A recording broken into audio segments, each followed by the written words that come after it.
Bueno, voy a empezar contando un cuentito que ya usé hace 2 semanas en una columna, en mi columna habitual de Infobae. Dice que no hay que cambiar de chiste, sino de auditorio, así que mi chiste favorito de buenas y malas noticias es el del médico que lo llama a su paciente y le dice, tengo una buena y una mala noticia para darle. Entonces, bueno, el paciente dice, bueno, deme primero la buena. La buena es que le quedan 3 días de vida. Dice, pero esa es la buena. ¿Y cuál es la mala? Y la mala que hace 2 días que lo ando buscando. Y bueno, yo tengo ese estilo de buenas y malas noticias. Creo que le voy a dejar a Sergio Capdevila las buenas buenas, digamos. Voy a compartir una pequeña presentación. Espero poder hacerlo. Vamos a poner esto acá. Eh, Supongo que se ve. Y voy a minimizar esto aquí para que pueda... Perdón, ahí estamos. Bueno, primero voy a hacerle una pequeña corrección a los organizadores con todo respeto, porque yo creo que, como creo que se mencionó recién en alguna de las presentaciones que escuchamos, el problema de la Argentina no es el problema de financiamiento en pandemia, digamos. En todo caso, la pandemia vino a agravar un problema más profundo, que es la endemia que padece la Argentina, que es una endemia macro, que no viene desde la crisis del 2018, sino que viene desde hace mucho antes, más allá de que, por supuesto, la crisis del 2018 agravó, en todo caso, este ciclo de muy corto plazo en el que estamos viviendo. Y este es el problema más serio. Y la endemia de Argentina es un problema macroeconómico, no es un problema uh, del sector, pero claramente en todo aquello que requiere financiamiento de largo plazo y la construcción, aún aquella construcción más rápida lo es, afecta. Entonces voy a empezar por describir la pandemia, digamos, ¿no? Perdón, la endemia. Y la endemia es básicamente esto, digamos, ¿no? Eh, Argentina tiene un grave problema vinculado con su macroeconomía y detrás de ese grave problema macroeconómico está la expansión del gasto público de una manera insostenible. Miren, esta es una larga serie que empieza en el 1900 del gasto público de Argentina en porcentaje de PBI. eh, y la verdad que si uno mira las últimas décadas, el gasto público en la Argentina rondó en términos de PBI el 25% del PBI. Cuando se escapa de ese número, como ven estos picos, dura poco. Y inmediatamente viene alguna licuación inflacionaria o devaluatoria y lo vuelve a su lugar y así estamos, digamos, ¿no?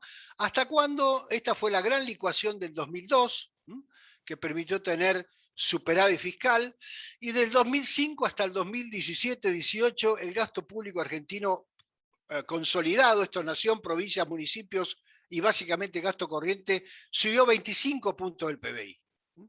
25 del punto del PBI hacen al gasto público argentino impagable.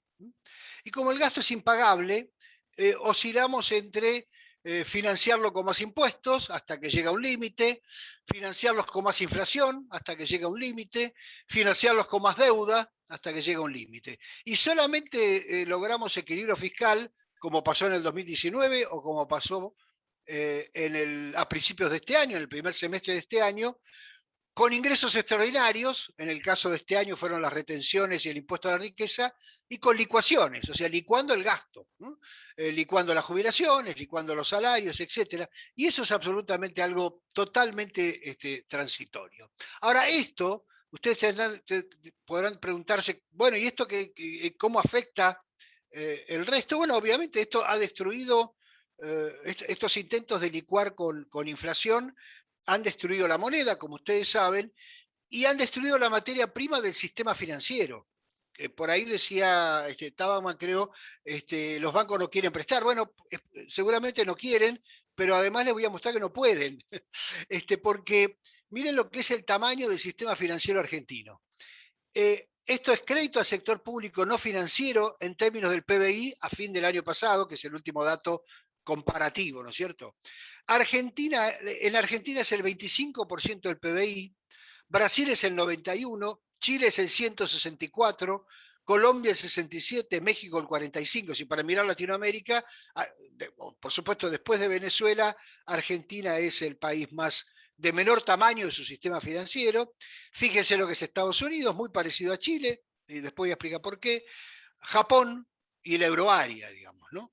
Claro, si hay 25 puntos del PBI como tamaño del sistema financiero, es imposible que el sistema financiero financie demasiado, porque de este 25 puntos del PBI, digamos, una buena parte se destina a financiar corto plazo, a financiar a las, acá está metido todo, ¿no? El financiamiento a las empresas, el financiamiento a las personas, el financiamiento a las tarjetas de crédito, al consumo, etcétera, etcétera.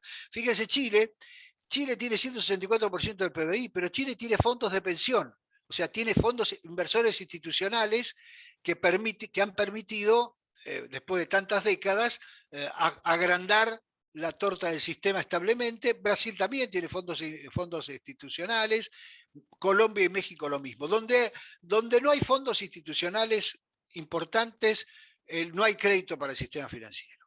Pero esto agrava una cuestión, digamos, regulatoria, porque el, el problema, como el problema es macro, el riesgo bancario es siempre sistémico.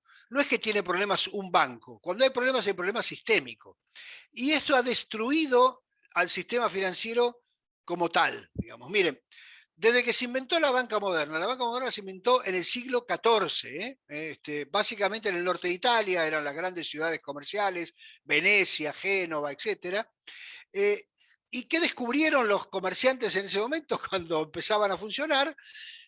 Bueno, que les sobraba, que aquellos que le depositaban la plata para comprar algo no la retiraban inmediatamente, que los plazos se podían extender, que había liquidez, que podían funcionar de esa manera. Y los bancos desde ese momento intermedian en tres tipos de cuestiones. Intermedian en plazos, intermedian en monedas e intermedian en tasas de interés. O sea, no es que en Estados Unidos la gente deposita a 30 años. No, la gente hace un depósito a plazo fijo que en lugar de ser a 30 días, como es en la Argentina, es a 6 meses o es un año.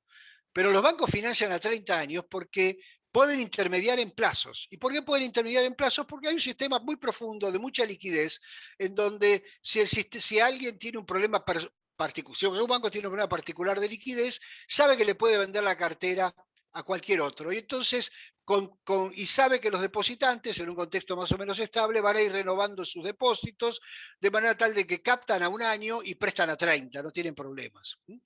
¿Por qué pueden intermediar en monedas? Bueno, básicamente por lo mismo, porque los mercados de cambio son fluidos, los mercados son líquidos, son profundos, y entonces un banco se endeuda en dólares y hace un swap de moneda y presta en euros, y otro banco se endeuda en yenes y hace un swap de monedas y presta en, qué sé yo, bueno, en euros también, como ustedes prefieran, o sea que se puede intermediar en monedas. Y finalmente, intermedia en tasas de interés, porque otra vez el mercado permite convertir una tasa de interés variable en una tasa fija con algún swap, o al revés, una tasa fija en una tasa de interés, lo más común es de variable a fija, ¿no es cierto?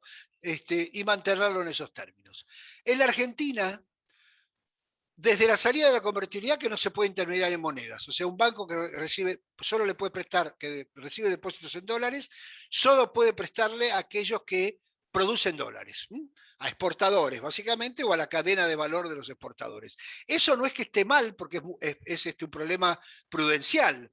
Pero claro, es un problema prudencial porque Argentina ha destruido la macroeconomía y la inestabilidad del tipo de cambio es tan grande que uno dice, no, si llego a prestar en dólares, pero llego a prestar en pesos contra depósitos en dólares, el día o llego a prestar en dólares contra depósitos en pesos, el día que me lo tenga que devolver puede haber una crisis y otra vez, como es una crisis sistémica, voy a tener problemas. Tampoco se puede intermediar en plazos, porque no hay inversores institucionales, no hay fondos de pensión, eso fue destruido, porque no hay liquidez y profundidad, por lo que les contaba antes, y porque los pocos inversores institucionales que hay, que podrían hacerlo, porque son inversores de largo plazo, como las compañías de seguros, están dominados por regulaciones que obligan a prestar principalmente al sector público, o a proyectos específicos que les interesa promover a los gobiernos. Y finalmente no se puede intermediar en tasas, menos ahora. Hoy hay un esquema que hay tasas mínimas, tasas máximas, y además el 50% de los depósitos está colocados en las LELIQs, en el Banco Central. O sea, básicamente tenemos acá un problema vinculado con que el sistema financiero no puede cumplir con las funciones para las cuales ha sido creado. Es decir, básicamente el sistema financiero es una aplicación transaccional, digamos, ¿no? Es decir, podría ser, por eso tiene tanto éxito la fintech, porque en el fondo es un sistema de trueque de pesos, digamos, en lugar de un sistema financiero. Y otra vez, sin crédito, lo mencionaba también Tabakman, la construcción es una alternativa de dolarización imperfecta para el inversor. Y ahí, ya pensando en las soluciones o pensando un poquito más, una de las ventajas que hay hoy es que, entre comillas lo digo, es que con el cepo la cantidad de pesos acorralados en la Argentina es un poco mayor. O sea, este tamaño del sistema financiero del 25% que le mostré sería muy distinto, mucho menor inclusive, si no hubiera cepo en estas condiciones. Entonces el cepo no solamente encepa pesos para las personas, sino encepa pesos para las empresas, para las industrias, para los bancos que no pueden remitir utilidades, que no pueden invertir en moneda dura porque las regulaciones se lo prohíben, y entonces buscan alternativas de dolarización imperfecta, entre los cuales está la ampliación de una planta, la construcción de un edificio corporativo, la construcción de viviendas, bueno, de edificios que les permita de alguna manera, otra vez, dolarizar imperfectamente o que no se les licúe su dinero, sus fondos, pero el problema está en la demanda, porque obviamente no, el inversor puede armar un plazo fijo en forma de ladrillos, pero después lo tiene que vender o lo tiene que alquilar, como decía recién Tabanman, y eso no está disponible. Me meto entonces, ¿dónde están los problemas? O por dónde podrían pasar, en todo caso, eventualmente las soluciones. Primero hay que intermediar en plazos. Podría generarse, hoy el gobierno está generando hacedores de mercado para la deuda pública y podría generar hacedores de mercado para instrumentos hipotecarios, digamos, ¿no? Con ciertas condiciones, bajo ciertas características, podría ser en el sistema financiero, podría ser con algún organismo multilateral de crédito. Si se podría armar un mecanismo por el cual el sistema financiero pudiera prestar, o el mercado de capitales, pudiera prestar a largo plazo sin la espada de Damocles de la liquidez. Que el día que haya algún problema, hay un prestamista de última instancia que le da la liquidez necesaria a su instrumento cuando el problema no es sistémico, obviamente. Y ahí otra vez hay soluciones que se pueden encarar que podrían generarle algún marco a este esquema.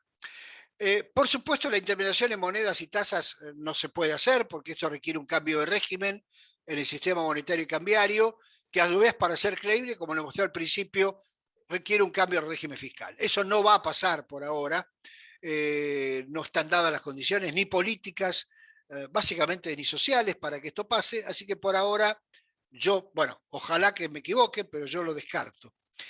Así que en el corto plazo, y me parece que esa es la clave, hoy hay que avanzar o en la búsqueda de socios formalmente en el mercado de capitales, o en esquemas como acá se mencionaron antes, de fideicomisos, otros instrumentos, y además hay que empezar a aprovechar las nuevas tecnologías porque en el siglo XXI los datos son el nuevo petróleo, digamos, ¿no? Y el que tiene los datos claramente dónde está la potencial demanda. O sea, la gran ventaja que tienen hoy las fintech, o más que nada las techfin, o sea, las grandes tecnológicas que además hacen cuestiones financieras, digamos, los mercados pagos, pero los mercados libres de este mundo, o los Amazon de este mundo, o los Alibaba de este mundo, su gran ventaja es que tienen una radiografía de los clientes espectacular, o sea, saben lo que consumimos, lo que compramos, lo que nos gusta, nuestro poder de compra, nuestra capacidad de ahorro, todo con los datos, y ahí hay una base de datos fenomenal para avanzar en asociaciones o en productos innovadores. Creo que va a haber una sesión al respecto, así que no me voy a explayar mucho aquí, para trabajar directamente en alguna asociación oferta y demanda. Y ahí otra vez un punto adicional, lo mencionó también Tabacan, pero el tema de que hoy a las nuevas generaciones en general no les importa la propiedad, ni siquiera la propiedad de nada. Las empresas automotrices se están convirtiendo en soluciones de movilidad. no venden autos, venden soluciones de movilidad, tienen inclusive en la Argentina aplicaciones de empresas automotrices, no sé, la de Toyota o la de otros, que te alquilan los autos, digamos, y que ni siquiera los venden, y en el resto del mundo esto es moneda corriente, digamos, ¿no? Es decir, no me interesa tener un auto, me interesa tener la capacidad de moverme con un auto, no me interesa tener la propiedad de una vivienda, me interesa la capacidad de poder vivir en esa vivienda razonablemente y con los plazos largos. Además, hoy, con la idea de movilidad personal, el alquiler es siempre digamos, eh, preferido a la compra, así que hay mucho margen ahí para trabajar en este contexto. Así que bueno, hay que explorarlo y por supuesto ahí hay un grave problema regulatorio. Acá se mencionó también el tema de, bueno, obviamente ni que hablar de la ley de alquileres, que fue votada casi por unanimidad en el Congreso, digamos. El nivel de confusión que tiene la sociedad argentina respecto de cómo proteger a la gente más riesgosa no es aumentando el riesgo, digamos, es bajándolo. Y lo mismo pasa, bueno, con la importancia de usar desgravaciones impositivas y otro esquema. Acá se mencionó la ley uruguaya. Hay muchos esquemas legales en la región que se podrían fácilmente copiar. Y lo último que quiero decir, y ya termino, es que se abre una gran oportunidad de financiamiento en la construcción sustentable. Como ustedes saben, con la llegada de Biden al poder, se ha vuelto a dar una vuelta, o se ha vuelto a darle más, o ha cobrado más fuerza, mejor dicho, los problemas vinculados con el ambiente, y no solamente con el ambiente, es decir, todas las características ASG o ESG en inglés, o sea, ambiente, sociedad y gobernanza, es decir, los tres elementos clave que van a formar parte del análisis de riesgo, ya forman parte del análisis de riesgo, pero va a ir siendo creciente, están generando muchas oportunidades para financiamiento con organismos multilaterales, con fondos de inversión y con entidades financieras inclusive, de aquello que sea sustentable, entre esos construcción sustentable. Y yo lo pongo aquí a la discusión porque hoy es una oportunidad en muy corto plazo, o sea, mucho más rápido de lo que ustedes se imaginan, perdón, a lo mejor ustedes se lo imaginan, de lo que yo me imaginaba, se va a ir convirtiendo en el único financiamiento. Es decir, no va a haber financiamiento disponible para aquello que no sea sustentable, porque justamente la presión que están ejerciendo los organismos, los grandes países en los organismos multilaterales, los multilaterales en los sistemas de crédito a los países y los propios regulaciones financieras desde Basilea en el mercado financiero y desde muchos lugares en el mercado de capitales van a hacer que lo que es hoy una vocación por prestar en forma sustentable se vaya a convertir en una obligación. Así que ahí hay una beta que se abre, otra vez, no será quizá dentro de 6 meses, dentro de un año, pero claramente todo el esquema de sustentabilidad, insisto, que va más allá del medio ambiente, va a meterse en esta cuestión. Gracias por la paciencia.